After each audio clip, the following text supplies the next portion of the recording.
Namaskar, hello, and welcome to Chai Chat with Lavina. India is the president of G20. What are the challenges, pitfalls, and how will this go, especially in a climate where there is division all over the place? There is a war still going on, Russia against the West, and then we have China, UK, US doing the whole thing intensifying, and then the climate crisis intensifying as well. And there's a whole question of global south. And I'm here joined by an esteemed panel. On my right there, Sangeeta Waldron, who has just written a book on corporate social responsibility, not PR relations, public relations. Baroness Foster, who I'm supposed to say Baroness Foster and not Arlene Foster. The thing to I'll let you get away with Arlene Foster if you want, Lavina. She's a chairperson of Together UK, talking about Scotland, United Kingdom being united, very Yes. relevant today. Yes. Anyway, Yeah. and Richard Heald, who's been an old hand at Chai Chat, come after a long time. He's been on Dorset for a very long time since, and UK India Council. Thank you very much. When are you getting the trade deal, Richard? Straight to the point. Wow.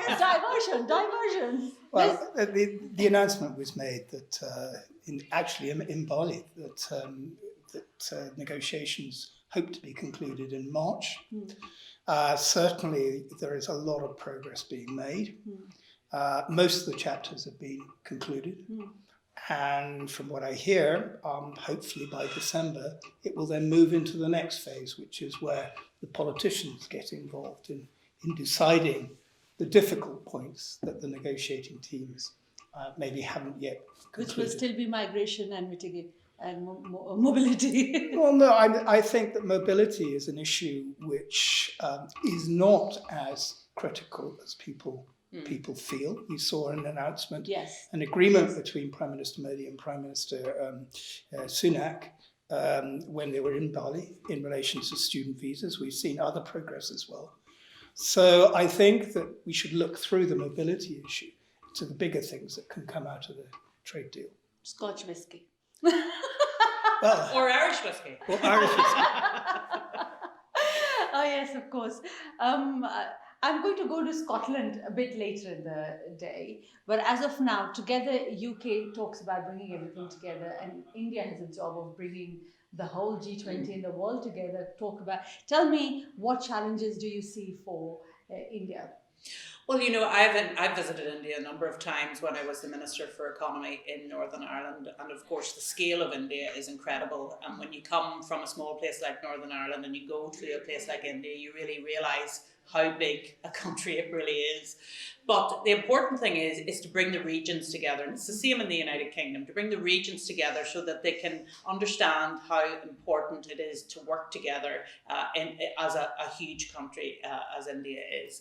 And I think with India taking over the G20 presidency, they're going to be the leader in that organisation, and there's a huge opportunity there, I think, for the world to see the benefits of doing trade and business with India. Northern Ireland does a lot of trade with India. There's a lot of inward investment from India as well. And I think they are a great partner to do business with. And in education, we have quite a number of students that come across to Belfast to study.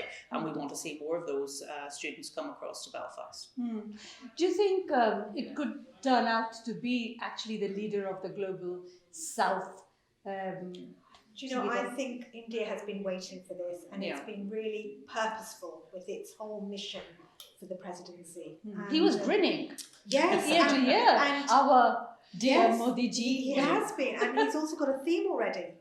You know, one family, one planet, and one future, one Earth. So he's really thought about it, and he's put climate change at the heart of his leadership. So I think it's going to be really interesting, and India is going to have a very purposeful role. Richard, you got to speak on this one. Well, Especially keeping climate change in mind. We just had Yeah. 27 and we haven't had too much success on that, if you like.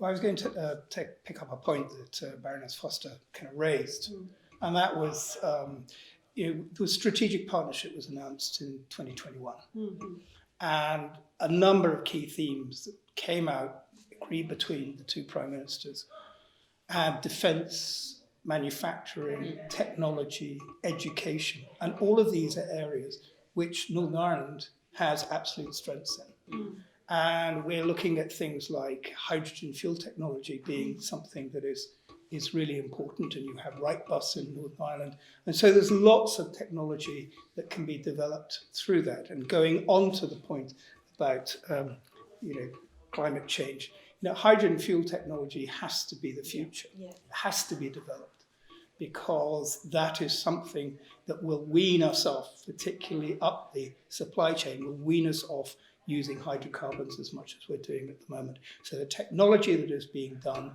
is absolutely fundamental. And education, absolutely critical. And Queen's University, but also not just students coming from India to, but taking content that is generated from the university, enabling it and putting it into India to the greater masses. But at the moment, the challenge that we face, the world faces, is rather the world order is being challenged. That's what Russia would like it happen.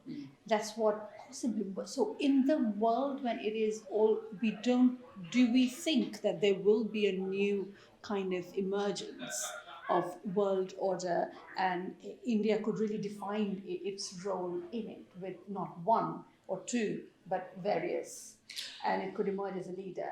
Yeah, well, I certainly hope it takes on a leadership role in the G20 in that sphere, because there's a lot of different geopolitical forces at work at the moment, whether they're in China or Russia. The changes that are about to come in, I mean, what's going to happen in America over the next couple of years, because it seems to be Trump America. Well, America is as divided as I've ever seen it in my lifetime. And I think that is a real challenge for the centre ground. And I was speaking to Senator Joe Lieberman recently, a former senator in the United States Senate, and he was saying he was concerned that things seemed to be diverging even further. And we thought when Donald Trump had finished his presidency that things were going to come back into the centre again. That hasn't. And that's a real concern, I think, for a lot of people who are in that centre ground and who are concerned about the future. So I think America has a big job of work to do. I think India, to me, looking in, seems very settled at the moment, seems very sure of where their place is in the world, and therefore they can give leadership at a time of flux in other areas of the world. And I mean, the Russian aggression into Ukraine is still something of great concern to many people in this country, and I'm sure globally as well. And the silent China. Yeah, and India's already sort of steering and navigating, and has the ear of Russia. So it's and we saw recently in the last week when they were at Bali, India was already negotiating and was ready speaking to Russia. And at that time we had that missile. Do you remember that? Into Poland? Yes, into Poland. And India asked for calm before anyone jumped to conclusions. So I think it already has that. It's paying that power. It has been quite controversial how India has played its neutral position out. Do you think in this, and for India's defense, they would say that, well, they've always come to our defense, and they have always, Russia's always been friend. We will condemn, but we won't take sides. How do you think that will play out to bring together? Well, I'm not sure I totally agree with what your characterization there. I mean, I think it's entirely logical for a prime minister in charge of one of the world's largest economies, fifth largest economy, should look to energy security as being a priority. And I think you should look at the relationship with Russia and the dialogue with Russia in two different spheres, one of which is the energy security point. And to be frank, I think nobody can really hold that against the Indian government. And the other is, as Sangeeta says, is trying to normalize the relationships and calm things down. And so that they're playing both sides off, and I think they're doing it quite effectively. I see. And how do you see the role of China being played out here? Whoever can go first. My goodness, China is a conundrum at the moment. We all watched the latest Congress with I think concern. I think I would have concern about what's happening in China, particularly what they've been saying towards Taiwan, and of course what's happening with the Uyghur Muslims as well. I think there's a lot of concern there. There's a lot of concern about the lack of transparency, of course. And I think if India can play a role in trying to deal with some of that, then I think that will be a role that will be greatly appreciated by the rest of the world. Can they? Well, if I can Anything add a to little bit, the Chinese economy is actually not in a particularly No, good it's not, position absolutely. at this moment. And I think coupled with the, if you like, the kind of continuation of Xi Jinping's presidency, chairmanship, plus the fact that he's trying to keep control on the economy, which is not behaving particularly well, it is giving us concern. Because, you know, the old phrase, bread and circuses, is good diversion when you have domestic issues. Yeah, and so much dependency on them of, Yeah. of the whole world. Yeah. And that's Oh, where, yes. you know, how we just can't pull our hands off. I think it's going to be difficult for India because they also have their own boundaries that they're trying to protect. Yes. And we've read, you know, China infiltrating Indian borders. So I think there's going to be a lot of behind the scenes diplomacy. But I think with this, with India taking on the G20, I think there is hope. And it will want to be, you know, a very successful president.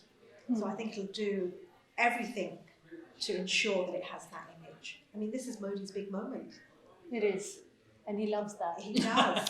He does. He's actually appointed a really clever man to be the Sherpa, Amitabh Kant, who used to be the chief executive of Niti Aayog, has now been promoted, or at least carried over into becoming a Sherpa for the G20. And you know, he's a man who has Modi's ear, but also he's a man who's very, very bright at getting things done. Modi doesn't want to fail. He doesn't like to fail. He doesn't, and he won't want to. So I think he's going to have all the right people behind him. Yeah. They've thought about this. When you think of all the themes they've announced in the recent weeks, they have really, you know, we're seeing everything unfold. Thank you very much. But on this note, I'm going to take a short break. And on the other side of the break, we're going to talk about the top few things that India, as the president of G20, can do to make the world a better place.